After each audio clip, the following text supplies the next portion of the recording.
नमस्कार विद्यार्थी पालक मित्रांनो, आपल्या सर्वांचं स्वागत आहे विजन करिअर काउन्सिलिंग मध्ये. मी योगेश्वर गुट्टे, आपला एज्युकेशन आणि करिअर मेंटॉर.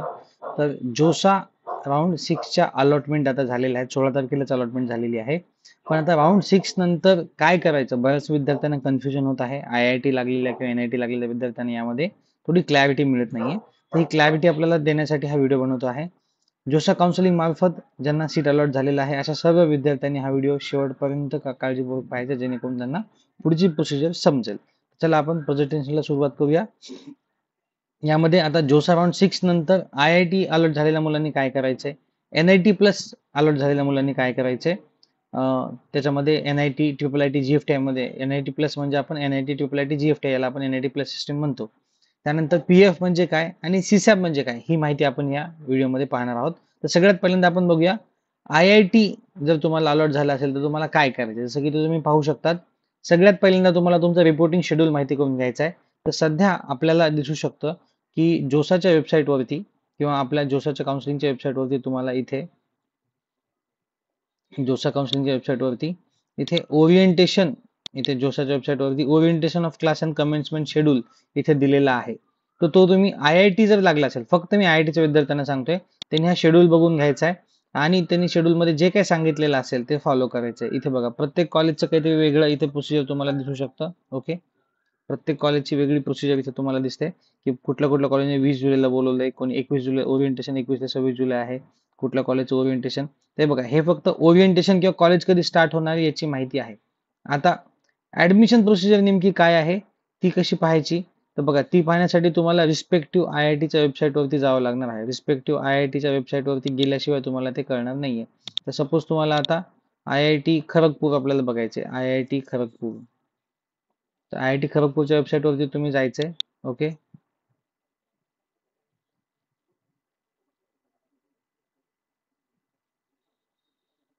इथे ऍडमिशन्स मध्ये तुम्ही जायचंय. प्रत्येक कॉलेजच्या ऍडमिशन सेक्शन मध्ये जाऊन तुम्ही चेक करायचे, तिथे BE BTECचे इन्स्ट्रक्शन काय आहेत का. इथे बघा, युजी इथं आपण जे इथं आलेले आहेत, तर UGचे आपल्याला ऍडमिशनच्या इन्स्ट्रक्शन इथे आलेले असतात. Okay, click here for more details. इथे बघा, ज्या त्या कॉलेजच्या वेबसाईटवरती त्याचे इन्स्ट्रक्शन आलेले आहेत, तसं तुम्ही रिस्पेक्टिव्ह कॉलेजची स्वतःची वेबसाईट काढून बघायची. तुम्हाला ईमेल येऊ शकतो, तो ईमेल सतत चेक करत राहायचा आहे, किंवा काही व्हॉट्सअपचे ग्रुप आपले बनलेले आहेत, अनऑफिशियल ग्रुप बनलेले आहेत, त्या ग्रुपवरती तुम्हाला माहिती मिळते. पण बघा, तुम्हाला ऑनलाईन रिपोर्टिंग किंवा ऑफलाईन रिपोर्टिंग आहे, म्हणजे मोस्टली तर इथे सगळ्यांना दिसतंय की ऑफलाईन रिपोर्टिंग आहे. ऍडमिशन तुम्हाला कॉलेजच्या वेबसाईटवरती जाऊन करायचे. इथून पुढची जी प्रोसिजर आहे, ओके, इथून पुढची जी आपली प्रोसिजर असणार आहे, तर ती काय असणार आहे, सगळ्यात पहिल्यांदा रिपोर्टिंग शेड्यूल बघायचा, कॉलेजची वेबसाईट बघायची, त्यातल्या ऍडमिशन सेक्शन मध्ये जायचं आणि त्यांचे इन्स्ट्रक्शन फॉलो करायचे. इन्स्ट्रक्शन मध्ये त्यांनी तुम्हाला ऑनलाईन रजिस्ट्रेशन करायला सांगितलंय, ERP पोर्टलवरती स्वतःचा फॉर्म भरायला सांगितलाय, प्रोफाईल क्रिएट करायला सांगितले. जे काही सांगितलं असेल ते IITच्या मुलांनी फॉलो करायचे. सोबतच त्यांनी तुम्हाला कॉलेजची फीस पे करायला आधी सांगितली असेल तर ती फीस पण ऑनलाईन पे करायची आहे. त्यानंतर तुम्ही ओरिएंटेशनला जाऊ शकता, किंवा काही कॉलेज ओरिएंटेशनला गेल्यानंतर तिथे तुमच्याकडे ही प्रोसिजर करून घेतील. कुठलं कॉलेज काय करणार ते कॉलेजच्या वेबसाईटवरती क्लिअरली मेन्शन केलेलं असतं, एल्स तुम्हाला ते ईमेलवरती आलेलं असतं. मोस्टली आम्हाला दिसतंय की कॉलेजेसचे आता ईमेल त्यांना यायला चालू झालेले आहेत, किंवा कॉलेजच्या वेबसाईटवरती ऍडमिशनची माहिती दिलेली आहे. तर ती माहिती घ्यायची, त्यांनी सांगितलेले इन्स्ट्रक्शन फॉलो करायचे, ऍडमिशनची फीस पे करायची, त्यांनी सांगितलेले डॉक्युमेंट सगळे जमा करायचे, आणि ते ऑनलाईन किंवा ऑफलाईन, आता प्रत्येक कॉलेज वेगवेगळं सांगतं, त्यामुळे जर एखाद्या कॉलेजने ऑनलाईन सांगितलं असेल तर ऑनलाईन, एखाद्या कॉलेजने ऑफलाईन सांगितलं असेल तर ऑफलाईन तुम्ही ते अपलोड कर, ऑफलाईन तुम्ही घेऊन जायचे की ऑनलाईन तुम्ही अपलोड करायचे. आणि IITची प्रोसेस आपली इथेच संपते.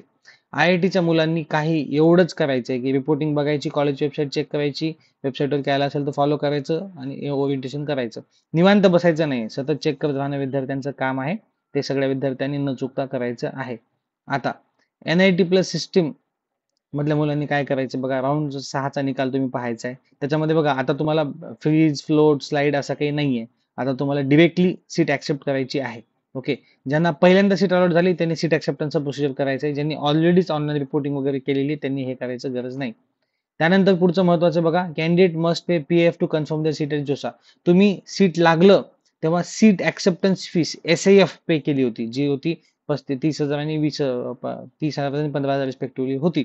पण आता तुम्हाला लागलेलं सीट कन्फर्म करण्यासाठी बघा, IITचं सीट आता 6व्या महिन्यानंतर आपोआप आपोआप कन्फर्म होतं. त्यासाठी वेगळे पैसे पे करायची गरज नाही जोसामध्ये. वेगळे पैसे कॉलेजला पे करायचे IIT मध्ये.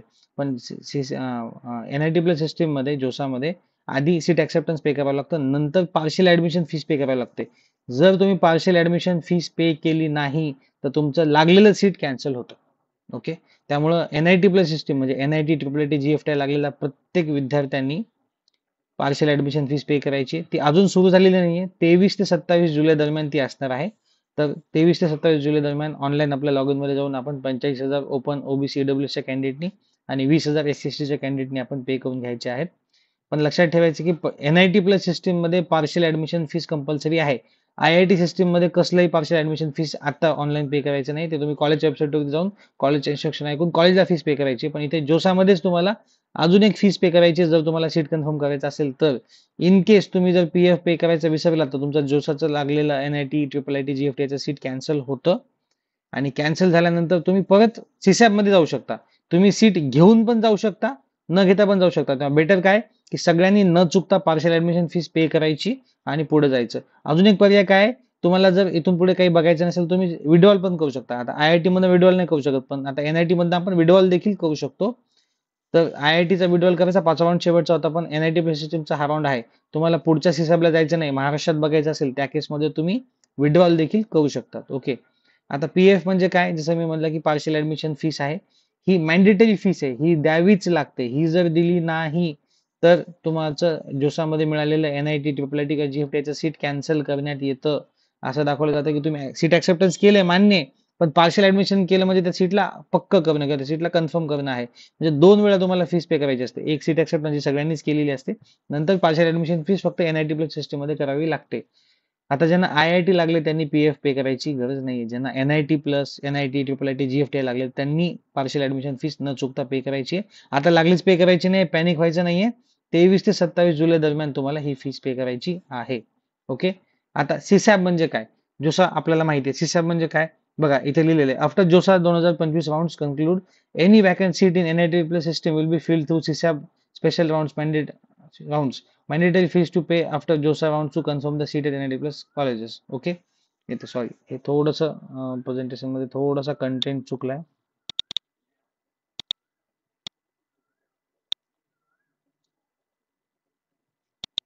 ओके, हा.